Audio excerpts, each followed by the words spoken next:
Welcome back to the channel, everybody. Today's review, I think, is my first... No, I've talked about Musc Ravageur before. Today I'm talking about French Lover from Édition de Parfum, Frederic Malle. This is the bottle. I'll give you a nice close look at it. It is a 50ml bottle. I purchased this a few months ago after acquiring a couple of small samples of this scent. It was recommended to me, like a lot of Frederic Malle perfumes are recommended to me. I have tried a few of them. I quite liked Noir Épice.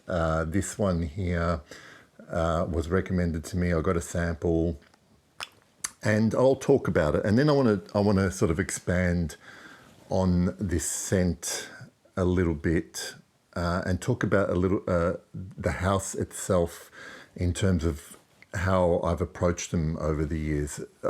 So I'll leave that aside for now, but let's talk about French Lover. Now, just another note, in North America, specifically US and Canada, this was marketed and named Bois d'Orage. Now, that translates, I believe, into storm wood, literally. But it's interesting that that particular name, I think, when I go through this review, has a little bit more relevance to the way I interpret this perfume. There's not much of what my imagination thinks French Lover should smell like, but let's get into it. When this opens, there is a very distinct, bracing, I think, greenness about it. Now, there is a couple of notes here that contribute to that, and they mainly are Angelica and Galbanum. Now, for me, the Angelica dominates the opening, and this note in particular I like because it's not so much, for me, a kind of dry, woody green, which Galbanum can be more leaning towards. Angelica has this kind of vegetal dampness about it, which and I guess some kind of added green, almost sweetness to it, like just a very verdant, damp greenness to it. And I really like this in the opening of French Lover. This note for me is also prominent in another, the birds are singing today. They're loving the slightly better weather. In Naomi Goodser's Nuit de Bakelite, Angelica is prominent as well. I can smell both of those, the notes in both of these perfumes. There it's paired with tuberose. Here it's paired with Galbanum in the opening. And what it really reminds me of is I immediately get this, I guess, like an alpine forest that, you know, where it's just rained. So there is definitely this green dampness to it. And shortly after it begins to dry down, I get a dryness that comes out. And to me, there is what seems to me something akin to like the dryness of black pepper and then in particular cedarwood here. So I'm getting the whole effect of this clean, because it's rained, alpine forest. It's probably early morning and it's cool, the air is cool, and that is the kind of environment that I'm getting in the opening of this fragrance. Now, at the same time, what appears to peek through after a few minutes is I want to use something other than soapiness, but I think because of these white musks that are prominent in the base of this perfume, along with, I think, some woody aroma chemicals, like I wouldn't be surprised even though it's not listed, there's a healthy dose of ISOE Super in here or something of that ilk. There is a general just sense of, there used to be this, I can't remember what it was called now. There used to be this very popular shower gel that was sold here in Australia, and I'm sure, in the rest of the world, that that had this kind of clean, fresh green woodiness about it. And I'm not saying by any stretch that this smells like a shower gel, but it's what this perfume is actually reminding me of, and this is where I'm very kind of not confused. I'm like I kind of just don't gel with why this was named French Lover. I mean, the name they went with for North America, Bois d'Orage, makes a lot more sense to me when I smell this on my skin.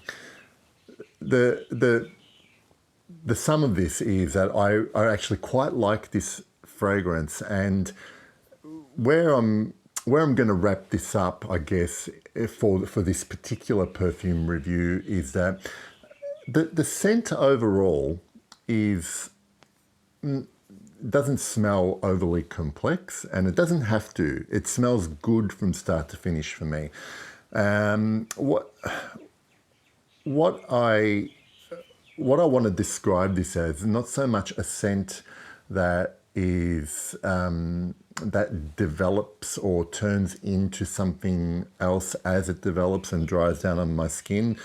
And over 7 hours, I can still smell this, although it's quite intimately close to the skin by that time.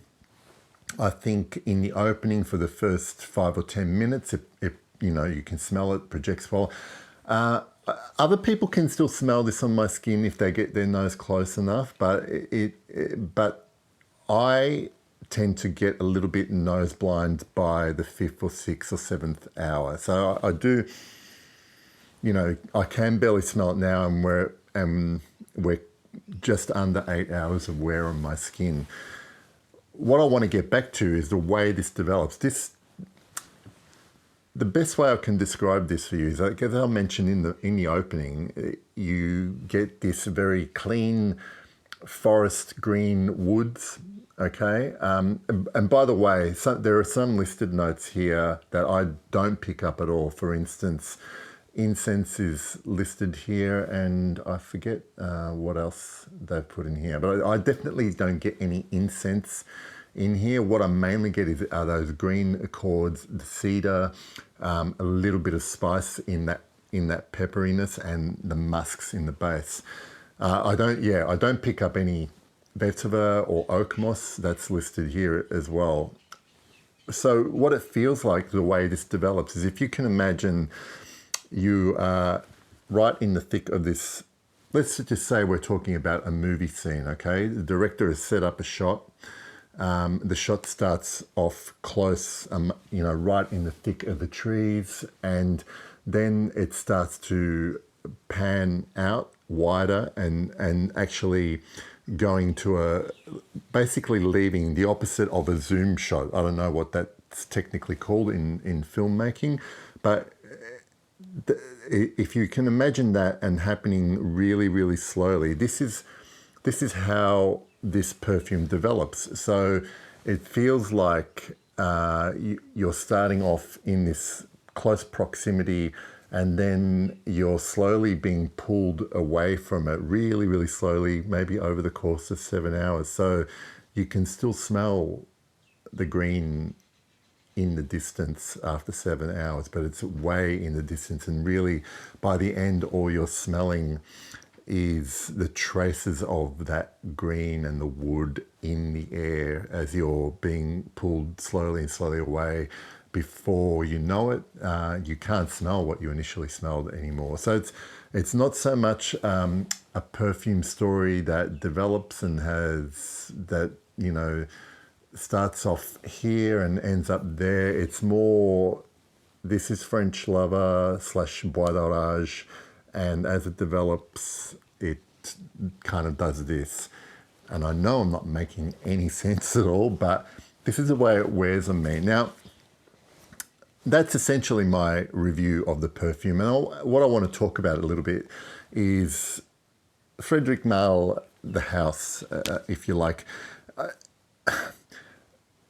This house has lots of fans in that what you constantly read about these houses is that they spare no expense on ingredients, and perfumers are given the spotlight, which I really like. I really like the way they feature. But coincidentally, or by the way, Pierre Bourdon is the perfumer for French Lover, and it's synonymous with quality. I don't know, if things have changed since they were sold to. Is it? I'll put it on the screen in case I'm wrong. I don't know if things have changed since they were bought out by a larger company in terms of reformulating or whatever. What I have found personally with Frederic Malle perfumes in general is that they all smell like they're very well made, and they have a certain classy characteristic about them. They certainly don't smell cheap, and they certainly are not cheap. But apart from this one and maybe one or two others, I find that I have just not been able to get enthusiastic about a Frederic Malle perfume enough that I wanted to get a bottle. This took me some convincing, because a perfume like French Lover, which is another interesting thing in terms of taste and evolution of taste, a few years ago it would have been something I would have actually not even liked or even wanted to test properly. And so my tastes have changed. And this ended up being my first Frederic Malle purchase. I'm not sure if there's anything in the line that exists right now that I want to buy a bottle of. And, there are other factors there, including the fact that I'm trying to buy less bottles these days.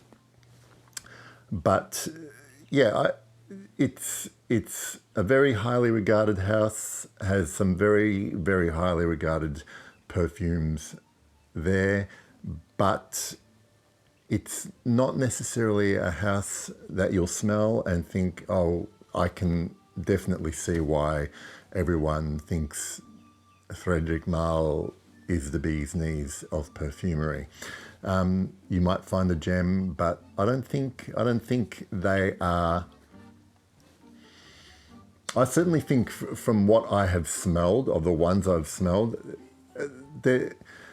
I would say a house like Guerlain has perfumes that are, on the whole, and I am making a generalization here, more interesting and more, I guess, original compositions. That might be a little bit controversial, but in terms of French Lover, I really enjoy it. I really like wearing it, but I think Frederic Malle perfumes definitely need to be revisited and tested a lot before you make a decision about spending this much money on a perfume.